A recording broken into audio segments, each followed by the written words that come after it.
emimwa gibe mibisi mu brushing wansi waggulu sikina ng'omwami akuyisa waba Kisinga n'osiba emimwa bw'oti oyina message egenda paka ku bwongo ekulaga nti omusajja ono mwagala mufiiringa oba simufiiringa.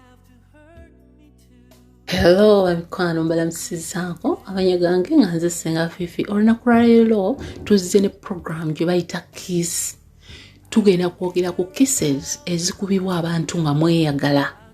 Abantu bangi tebawula kisses ze tukuba abantu betwagala ate naabo betulinako oluganda. Tugenda tandika ne kiss eya lips. Gwe omukyala oba omwami w'omuba mweyagala muli supposed okwekuba kiss ku lips. Era musobola okukola gye tuyita deep kissing ekubibwa ku mimwa. Tugikola tutya? Deep kissing kyeki? Tugikola tuliwa era tugyetegekera tutya? Omukyala omwami w'abanga agenda okukuzina katugeze nga muli mu kisenge asobola okukuba gye tuyita deep kissing naye nga ekubibwa ku lips. Omukyala bwe baba bagenda okukuba kiss katugeze omwami wo ngazze ng'oli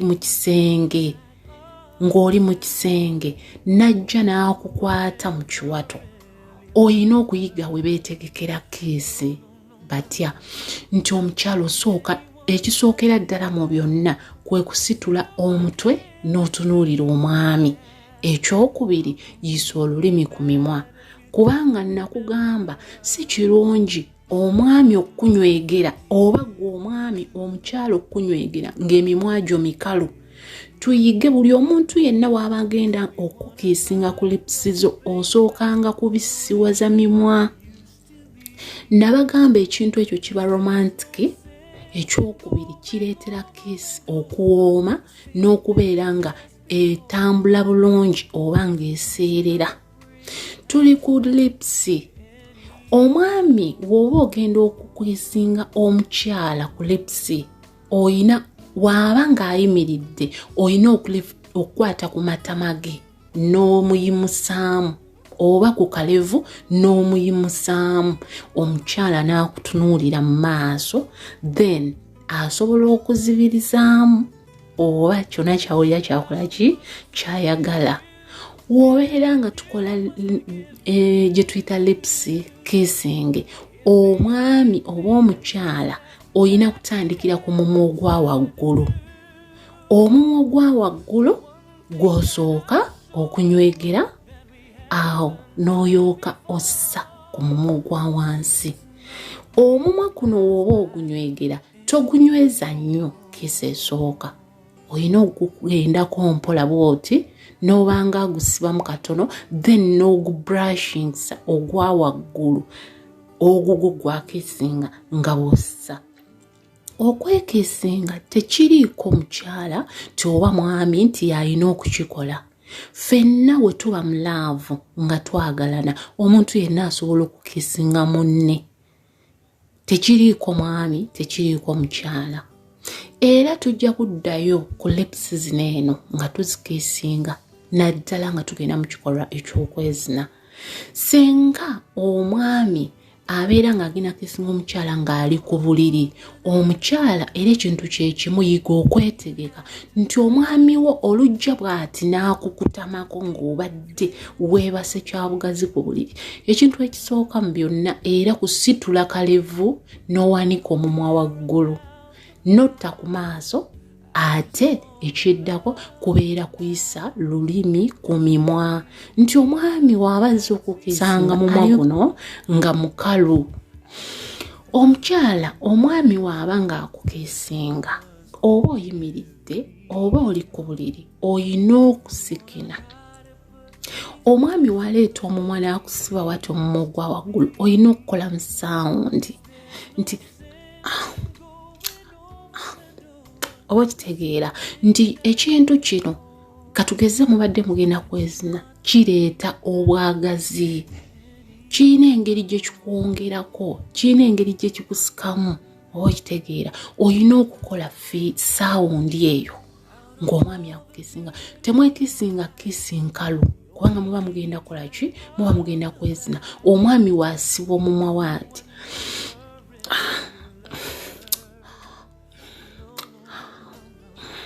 okitegeera kiyina kye kiyamba wano mu kwezina mu kuleeta obwagazi ate n'omubiri okwetegekera okukola ki okwezina.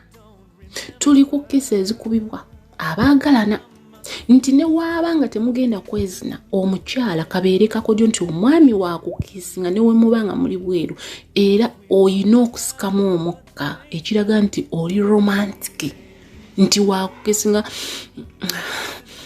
okitegeera sikamu ki omukka. Tugenda kudda ku kisa ey'okubiri. Kisa ey'okubiri gye tuyita ey'olulimi tonguexkiss. Abantu abasinga eno kisi bajje kuba bagenda kwezina nga bali mu buliri.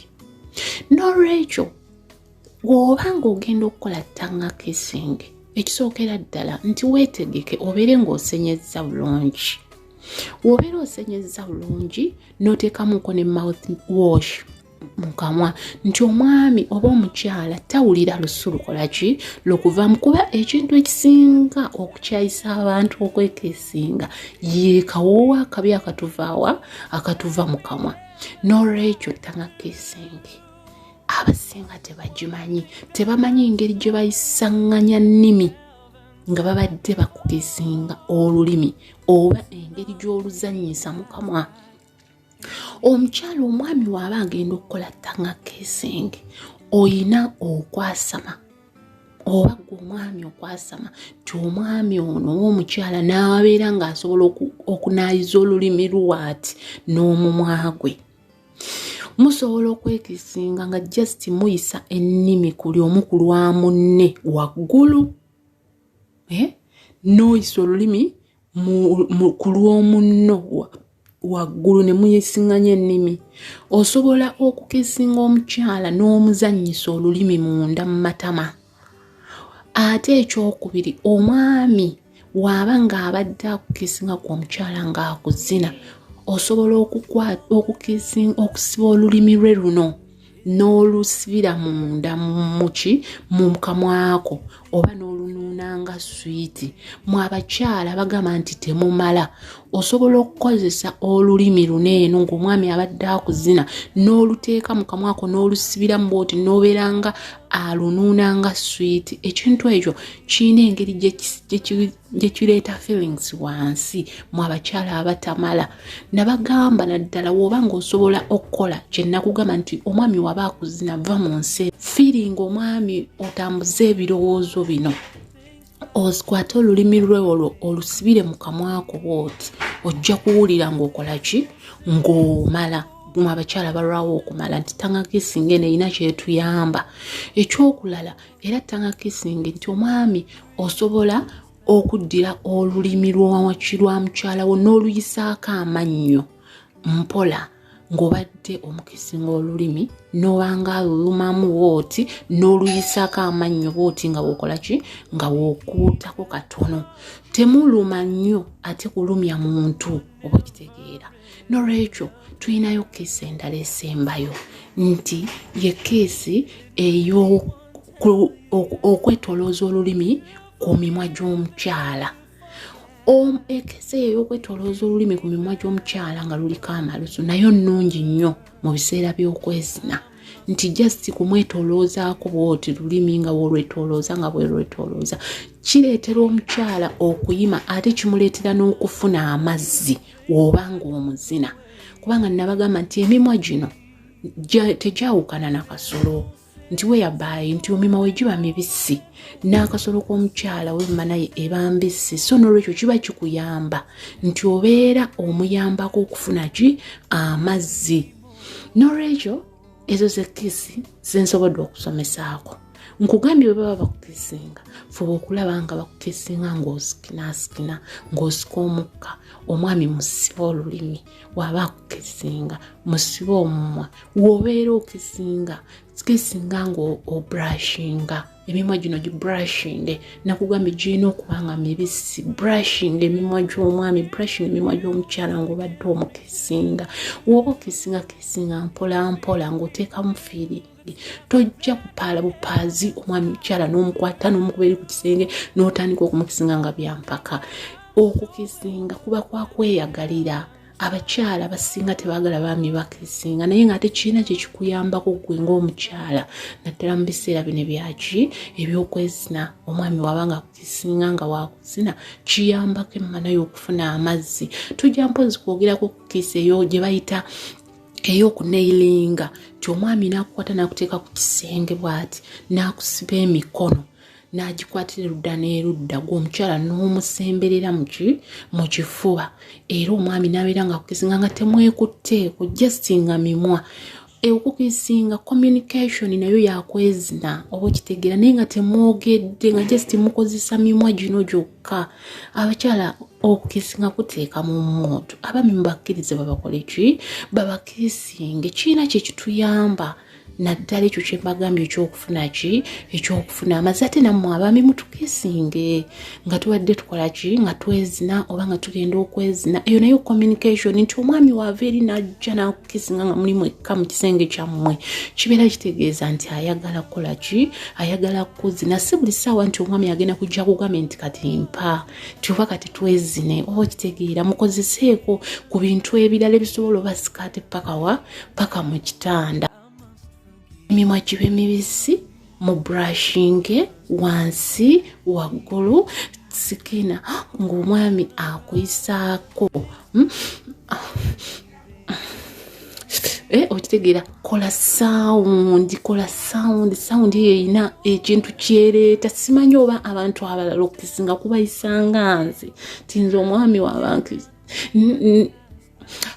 okitegeera n'olebera n'ofiiri. Simanyi abakyala abasinga tebamanyi kintu kye bayita kukuŋŋaanya feelings ng'omwami abadde akukutte kubanga omwami abadde akukisinga muyige okukuŋŋaanya feelings mu feeling. Emimwa gino gikuleetera okumanya n'ekituufu nti omusajja mwagala oba simwagala weyabaye nti omwami waaba akukisinga n'osiba emimwa bw'oti oyina message egenda paka ku bwongo ekulaga nti omusajja ono mwagala mufiiringa oba simufiiringa.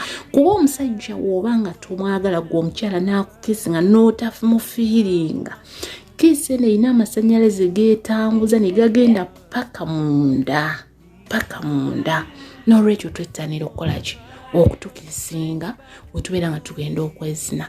Musibe bulungi musule bulungi musubscribinge mulayikinge. Bye bye. Special thanks to all of you who takes time and visit my channel, who takes time and view my videos or watch my work, who takes time and share out my work. Thank you so much guys for supporting me. Thanks for love. Thanks for everything. Those who view my ads so that I get some money from my channel. Thank you so much. Keep subscribing, keep liking, keep sharing out, and keep supporting Senga Fifi. I'm so happy. I'm growing fast because of you people. I really appreciate you so much. Thank you. Thank you. God bless you. We are going for Christmas. I wish you a happy Christmas in advance. Bye bye. Stay blessed.